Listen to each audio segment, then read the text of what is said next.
रमेश और अनीता गुजरात के एक छोटे शहर बचाओ में रहते हैं।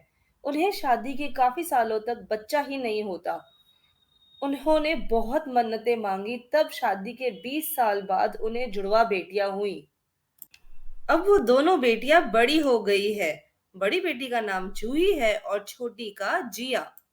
जूही काफी काली होती है, पर जिया एकदम गोरी। लेकिन जूही पढ़ाई में हमेशा टॉप करती है। जिया को तो पढ़ाई में बिल्कुल इंटरेस्ट ही नहीं होता है।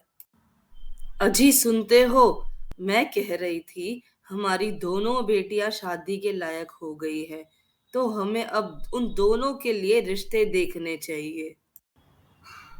कह तो तुम सही रही हो, लेकिन जूही जिया से 8 मिनट बड़ी है। इसलिए पहले हम जूही का रिश्ता पक्का करेंगे। जूही के मम्मी पापा जूही के लिए रिश्ता ढूंढने शुरू करते हैं। एक दिन दीपक नाम का लड़का अपने मम्मी पापा के साथ जूही को देखने आया। बहन जी, हमने सुना है आपकी बेटी बहुत पढ़ी लिखी है।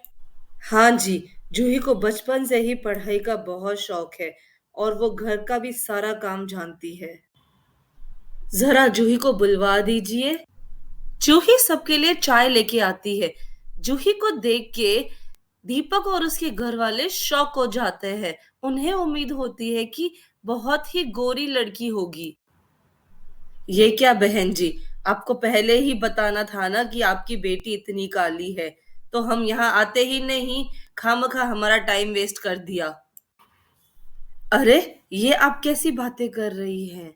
मेरी बेटी सर्वगुण संपन्न है। वो हर चीज में होशियार है। काला गोरा होने से क्या फर्क पड़ता है? हमें फर्क पड़ता है, इसलिए हम ये रिश्ता नहीं कर सकते। दीपक और उसके घर वाले चले जाते हैं। ऐसे ही कई सारे रिश्ते आए, पर हर कोई जूही के काले रंग की वजह से मना कर देता है। देखते ही देखते पूरे 2 साल बीत जाते हैं। जिया को अब अपनी शादी की चिंता होने लगती है। माँ, सारे अच्छे रिश्ते जूही को मना कर रहे हैं। ऐसे तो मेरी भी शादी नहीं हो पाएगी। शहर के सारे अच्छे रिश्ते तो हमारे घर से लौट गए हैं। मुझे पूरी उम्मीद है एक दिन जूही के लिए बहुत अच्छा रिश्ता आएगा। मुझे नहीं लगता ऐसा दिन कभी आएगा। जिया, तुम्हारी बहन है वो, तुम ऐसा कैसे बोल सकती हो? जूही ये सब सुन लेती है और बहुत रोती है। जूही की एक बेस्ट फ्रेंड होती है रीमा। वो जूही को ऐसे देख के बहुत दुखी होती है। वो जूही से कहती है, जूही, दुखी मत हो। और तुम क्यों अपना टाइम वेस्ट कर रही हो, बस ऐसे ही बैठ के? ये सब लड़के तुम्हारे लायक ही नहीं। मैं बैंक की गवर्नमेंट जॉब का फॉर्म लाई हूँ। मेरे साथ तुम भी इसे भर दो। मुझे यकीन है तुम पास हो जाओगी। हाँ बेटा, तुम फॉर्म भर दो। ठीक है माँ। कुछ समय बाद बचाओ के पास गांधीधाम शहर से बहुत अच्छा व्यापारी का रिश्ता आता है। जब वो जूही को देखने आते हैं, तब जूही के साथ जिया भी उनके सामने आ जाती है। जिया उन्हें देखते ही पसंद आ जाती है। बहन जी, ये दोनों ही आपकी बेटियां हैं? हाँ जी, ये बड़ी बेटी जूही है और वो छोटी बेटी जिया। देखिए बहन जी, हमें आपकी गोरी बेटी बहुत पसंद आई है। इसलिए हम अगर अपने बेटे की शादी करेंगे तो आपकी गोरी बेटी से ही। लेकिन जिया हमारी छोटी बेटी है, उसकी शादी हम जूही से पहले नहीं कर सकते। क्यों आप अपनी काली बेटी के चक्कर में गोरी बेटी की जिंदगी खराब कर रहे हैं? हमें जिया पसंद है। आप हमें सोच के बता देना, हम अभी चलते हैं। जिया, तुम्हें कहा था ना कि जब कोई जूही को देखने आए तो तुम्हें उनके सामने नहीं आना है। माँ, अगर ऐसा ही चलता रहा तो जूही के साथ मेरी भी कभी शादी ही नहीं हो पाएगी।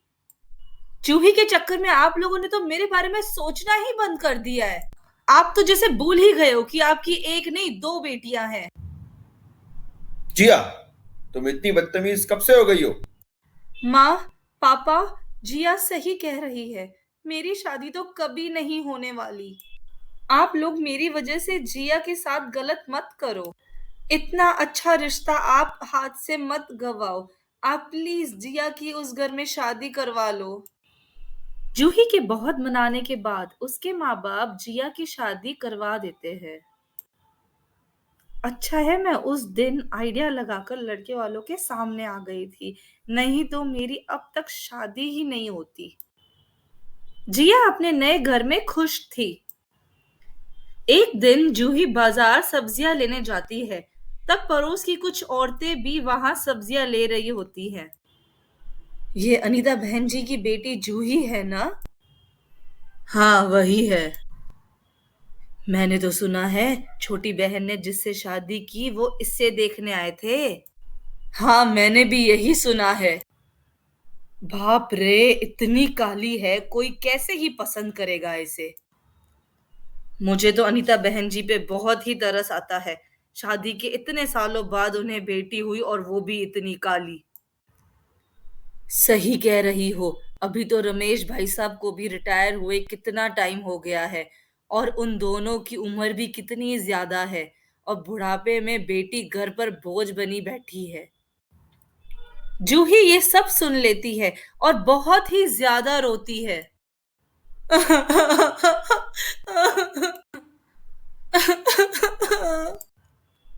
माँ, पापा, क्या मैं आप लोगों के ऊपर बोझ हूँ?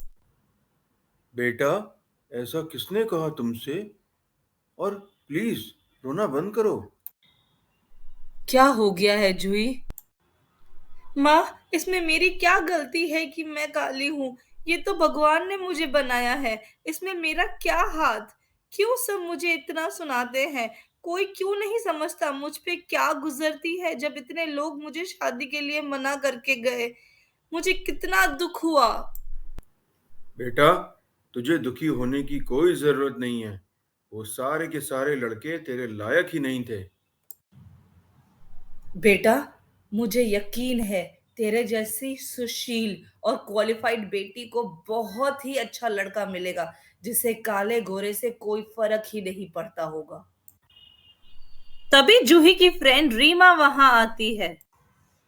जूही, बहुत बड़ी खुशखबरी है। तुम्हें बैंक की गवर्नमेंट जॉब मिल गई। क्या सच कह रही हो रीमा? हाँ, सच में। शाबाश बेटी। देखा, आखिर तुम्हें जीत मिली। I am very proud of you. देखा बेटा, अच्छे लोगों के साथ अच्छा ही होता है। अजी, सुनते हो? जब से जूही की गवर्नमेंट जॉब लगी है तब से बड़े बड़े ऑफिसर के सामने से रिश्ते आ रहे हैं। उनमें से कल एक परिवार जूही को देखने आ रहा है।